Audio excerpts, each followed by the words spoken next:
Hey guys, Brian delivers you the goods here. I'm returning to you this late morning or like 10 a.m. This is going to be a premiere video pretty much at like 10:30 or 11 a.m. tomorrow. So I hope you will enjoy this premiere video for the next All Time Low album, but it's a re-review actually from an album I reviewed in 2020 for Wake Up Sunshine that I got a chance to listen to for myself, see what I was going to think of this record overall. So I'm going to discuss what I listened to for the 16 tracks total on this record and let you know my thoughts on this 49-minute record as a whole. So let's dive into this album review. Now it starts with Some Kind of Disaster, which is a pretty good track to open up the record. Really nice. Like Alex Gaskar's vocals on this. The drumming in it's pretty strong for sure. So really dig this track. Got an upbeat melody and I really like the vibe I'm feeling for with this track. So definite 5 out of 5 for sure. And when I reviewed this Wake Up Sunshine record for this album, but it's a re-review for this new upcoming one that I'm gonna premiere for you guys. It was during the time when COVID was around and we were under lockdown, and that's when things were getting out of hand. When COVID came around and people were in their homes for like a good month or so, isolation, and they felt so isolated. Like everyone felt isolated that the world just wasn't the same. It just we're trying to make sure we didn't get sick or get COVID. But I did get COVID, but it was like a few years ago. It was like almost 2 years ago, and I've been okay ever since. But it wasn't fun, I'll tell you that. But other than that, when lockdown happened, the world was going crazy. Everyone was saying, "Oh, when is this gonna fucking end?" Kind of shit. And then pretty much it started getting a little stable, but it's still out there. COVID is, but I try not to worry about it too much unless it becomes a problem again. But still, it's out there, and it was around the time when COVID was around, basically, is what I was trying to say. But other than that, let's continue with the rest of the review. So 5 out of 5 for Some Kind of Disaster. Sleeping In is a good song. It's just some of the lyrics are a little sexualized, a little too much, and it has some cringe to the verses when it starts the song. But overall, Alex Gaskar's vocals in the chorus are pretty strong, and it's pretty catchy drum work and guitar work, so I really dug that about the rest of the track. So a good 4.5 out of 5 is well deserved for it. I think when I originally reviewed it, I gave it like a 3.5, but as of now, it's grown on me a little more, and I've grown used to their sound as of now. So yeah, 4.5 out of 5. Getaway Green is one of my favorite songs. A little bit of sexualized lyrics for a few moments in the song, few lyrics, but nothing to the extent where I hate this track. I love this song actually. I think the chorus is where it shines. Excuse my yawning, I'm still trying to wake up. I might go take a nap after this review, but I'll see what happens during the rest of the day. But other than that, and I gotta work today, so that's something. But I'm recording this on the 26th, but I'm gonna get it premiered for you guys like 11 a.m. tomorrow. But other than that, Getaway Green, 5 out of 5. I like the chorus. Alex Gaskart's vocals are pretty catchy, and for the most part, this is a great track. Melancholy Kaleidoscope is another good song that I enjoyed. I'd give this a 5 out of 5 as well. Got a great catchy drum work and catchy melody and all that. And Alex Gaskar singing in it is pretty strong. And overall, this track was a banger. Well, kind of a banger, but it's still pretty good. It still was a strong pop punk kind of song, so I really dug the vibe they were going for with this. Now to get to Trouble Is, that is another personal favorite track I like. I like the catchy drum work and guitar work. The drum work is where it shines in this track. And overall, Alex Gaskar's singing in it is pretty strong for the most part. So I really dig this song. A good 5 out of 5 for this track. Wake Up Sunshine, the title track, is another strong track that I enjoyed from this record. Has some good drum work, guitar work. Alex Gaskar singing in it is pretty solid for the most part, and it sounds really good from what I listened to. Great title track for sure. A 5 out of 5 is deserved for this track. Monsters featuring blackbear. Even though I'm not a fan of blackbear, I think this collab did pretty well for the most part. It was before I started realizing blackbear wasn't kind of not the best artist. I think he started getting washed up later on, but he has not made an album in a while since the 2022 disaster of a record that came out in August of that year, which was a punk rock album, which I personally think sucked. It was just too whiny and like, oh, well, poor me. I gotta talk about my problems in a song, and you gotta listen to it, kind of shit. So he's playing the victim in a way in most of his songs. I'm not a fan of blackbear anymore. I used to be, but I grew out of that little phase of his music and all that. So pretty much 5 out of 5 for Monsters featuring blackbear. At least blackbear did sound good in this track.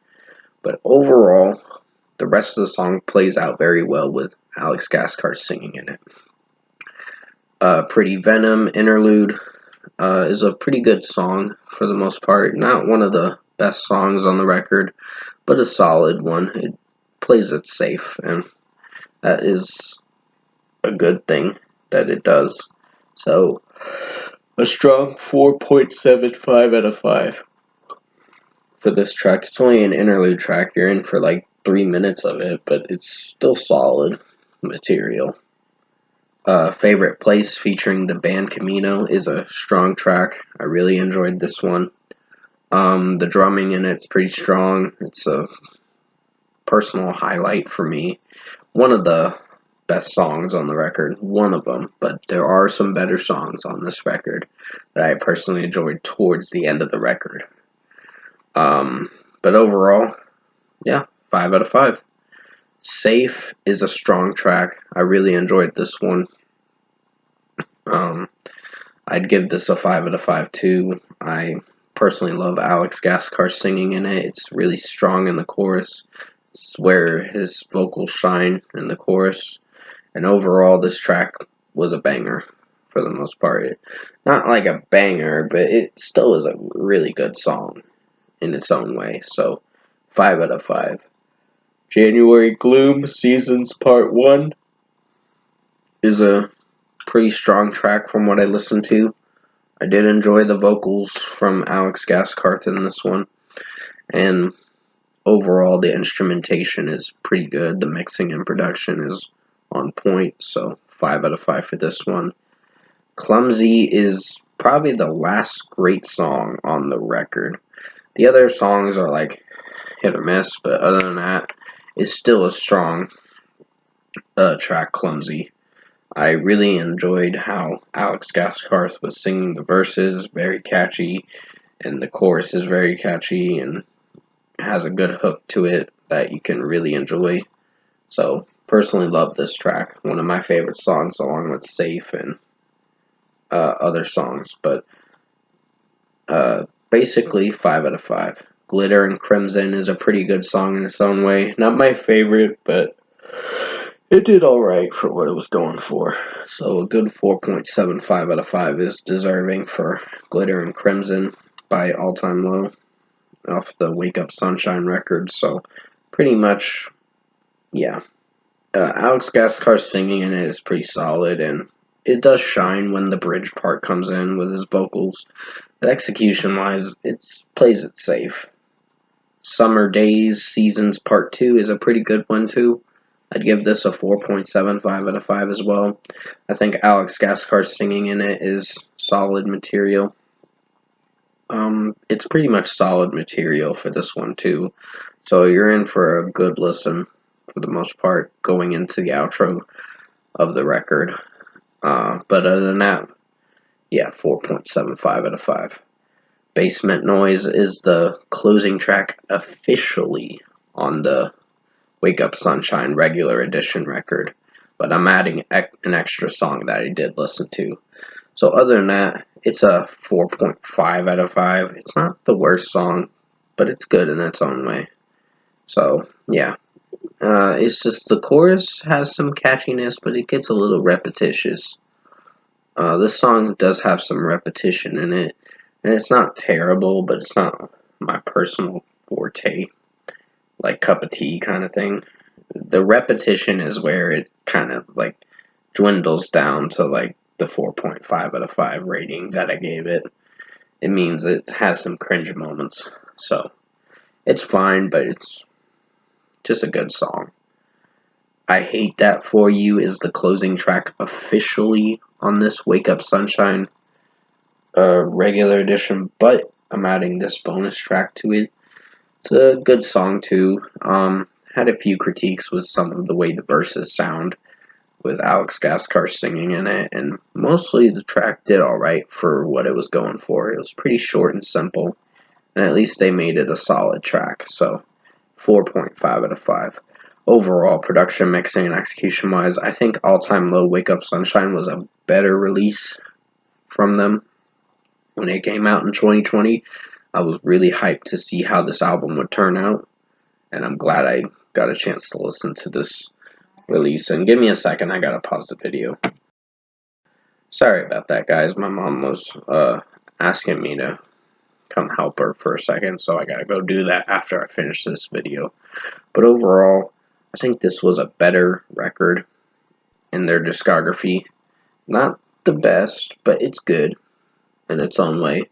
It's a good release, and I enjoyed the majority of the songs, and I had a good time listening to this record. So if I were to give Wake Up Sunshine, their 2020 album, a score, I'm going to give it an 8 out of 10. A good release for sure. Good record. I think it's the same rating I gave it in 2020, but overall, this is probably what I personally think of it as of now. It's gotten better as of time, and I've enjoyed this release, and it's a good release, and I had a good time listening to it. Very upbeat melodies, catchy songs for sure, and stuff to definitely reminisce on if you listen to it on CD and all that. So I did purchase the CD recently, so I will be getting it sometime next week. But until then, yeah, 8 out of 10 for Wake Up Sunshine for this re-review. I hope you enjoyed this re-review this late morning, and thank you guys for watching this premiere video for today. So I'll see you in my next review. Sorry, I was just pausing for a second, but I will see you in my next review, which will be the final album for Tell Me I'm Alive re-review, coming out February 28th, so definitely stay tuned for that, and I'll catch you in the next video.